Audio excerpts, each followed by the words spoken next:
Israel চাইলে ইরানের অনেক কিছুই ধ্বংস করতে পারে, কিন্তু এমন কিছু স্থাপনা আছে যা সর্বশক্তি দিয়েও তারা ধ্বংস করতে পারবে না।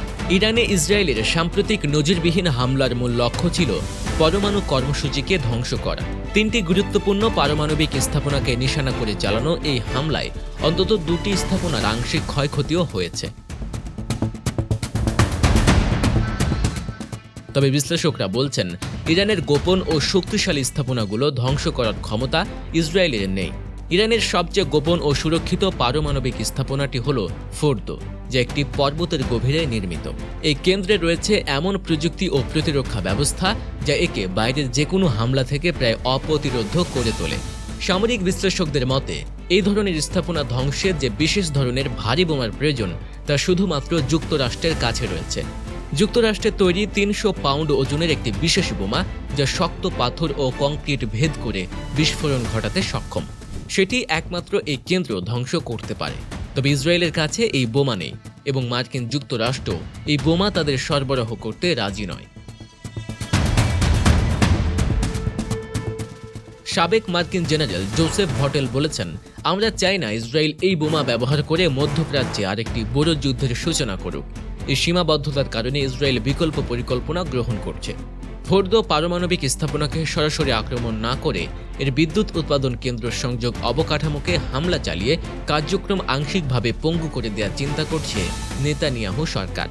এর আগে 1981 সালে ইরাকের ওশিরাক পারমাণবিক কেন্দ্র বোমা মেরে ধ্বংস করেছিল ইসরায়েল। সে অভিজ্ঞতা থেকে শিক্ষা নিয়ে ইরান ফোর্দোর মতো স্থাপনাগুলো পাহাড়ের গভীরে নির্মাণ করেছে, যাতে বাইরের কোনো বিমান হামলায় তা ধ্বংস না হয়। আন্তর্জাতিক পরমাণু শক্তি সংস্থা জানিয়েছে, ফোর্দো কেন্দ্রে বর্তমানে 83.7% বিশুদ্ধ ইউরেনিয়াম রয়েছে, যা পারমাণবিক অস্ত্র তৈরির জন্য প্রয়োজনীয় 90% মাত্রার খুব কাছাকাছি। বিশ্লেষকরা সতর্ক করেছেন, ফোর্দোর উপর বড় ধরনের সামরিক হামলা আন্তর্জাতিক আইন লঙ্ঘনের শামিল হতে পারে এবং এর ফলে পারমাণবিক বিকিরণ ছড়িয়ে পড়ার আশঙ্কা রয়েছে। এখনও পর্যন্ত মার্কিন প্রেসিডেন্ট ডোনাল্ড ট্রাম্প ইসরায়েলকে ওই বিশেষ বোমা সরবরাহে সম্মতি দেননি। তার দৃষ্টিভঙ্গি স্পষ্ট, তিনি নতুন করে মধ্যপ্রাচ্যে আরেকটি যুদ্ধ চান না। তাছাড়া তার অনেক সমর্থকও যুদ্ধবিরোধী অবস্থানে রয়েছে। ফোর্দো এখন কেবল একটি প্রযুক্তিগত চ্যালেঞ্জ নয়, বরং এটি একটি জটিল কূটনৈতিক ও রাজনৈতিক চ্যালেঞ্জে পরিণত হয়েছে। একে ধ্বংস করতে শুধু বোমা নয়, প্রয়োজন আন্তর্জাতিক সহমত ও কৌশলী রাজনীতির, যা এখন নেতানিয়াহু সরকারের সামনে সবচেয়ে বড় প্রতিবন্ধক। সাম্প্রতিক ইসরায়েলের হামলায় ইরানের শীর্ষ পর্যায়ের কয়েকজন কমান্ডার নিহত হয়েছেন। এমন পরিস্থিতিতে কিছু বিশ্লেষক মনে করছেন, ফোর্দোতে ইরান তাড়াহুড়া করে মজুদকৃত ইউরেনিয়াম থেকে পারমাণবিক বোমা বানানোর চেষ্টা করতে পারে। ইসরায়েল এ কেন্দ্র লক্ষ্য করে সম্প্রতি হামলা চালালেও আন্তর্জাতিক আণবিক শক্তি সংস্থার মতে তারা এখন পর্যন্ত এই স্থাপনা ক্ষতিগ্রস্ত করতে পারেনি, নয়তো এমন ইচ্ছা প্রকাশ করেনি। তেহরান বহুদিন ধরে দাবি করে আসছে, শুধু শান্তিপূর্ণ উদ্দেশ্যে তারা পারমাণবিক কর্মসূচি চালিয়ে আসছে। কিন্তু তারপরও ফোর্দো নিয়ে ইরানের প্রকৃত অভিপ্রায় সম্পর্কে পশ্চিমা বিশ্বের সবচেয়ে বেশি প্রশ্ন রয়েছে। 2009 সালে যুক্তরাষ্ট্রের তৎকালীন প্রেসিডেন্ট বারাক ওবামা, ফ্রান্সের প্রেসিডেন্ট নিকোলাস সারকোজি ও যুক্তরাষ্ট্রের প্রধানমন্ত্রী গর্ডন ব্রাউন এক যৌথ ঘোষণায় প্রথমবারের মতো ফোর্দোর অস্তিত্বের কথা প্রকাশ করেন।